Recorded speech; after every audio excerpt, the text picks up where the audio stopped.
There is no clear definition for design thinking. Some people call it an idea, a process, a mindset, a strategy, a method, or simply a way to solve problems with creativity. It is not a fail-safe approach, nor is it the only approach, but it can help you to bring structure in the chaotic process of delivering new solutions. Design thinking comes from designers and from the design world, but it can be applied by everyone and it can be applied to all sorts of problems. Although there is no clear definition of design thinking, there are some elements that always return. For example, it is a human-centered process. This means that the user and the stakeholder take a central role in the process, and that is why empathy and understanding is so important. It's also a multidisciplinary and collaborative approach that you execute in a team of people with diverse backgrounds.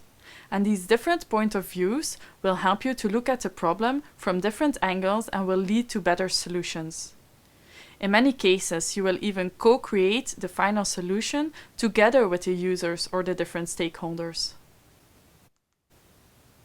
Design thinking consists of diverging methods and converging methods, and it switches between the two. In diverging methods, you will generate new solutions, whereas in converging methods, you will select the best one.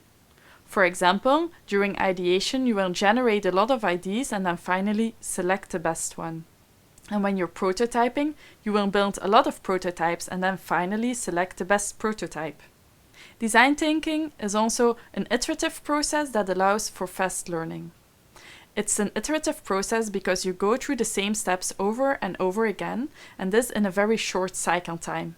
The cycle time can be as short as a couple of hours to maybe even a couple of weeks or months. And this allows for fast learning because in each iteration and each cycle, you will learn a lot of new things that you can include in the next iteration. And this way, your end solution will become better and better each time.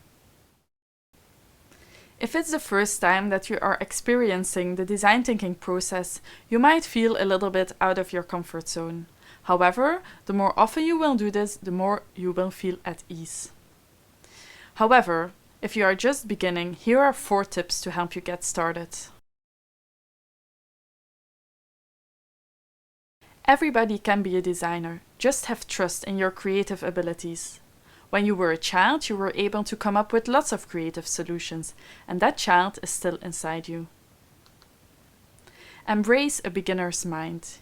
Even when you're an expert in a specific field, look at the problem from a novice's point of view. You will always learn new things. Don't be afraid to go out of the building and experiment, and to step outside your comfort zone, because this is the fastest way to learn new things. And finally, remember that problems are just opportunities in disguise. Always have a positive mindset.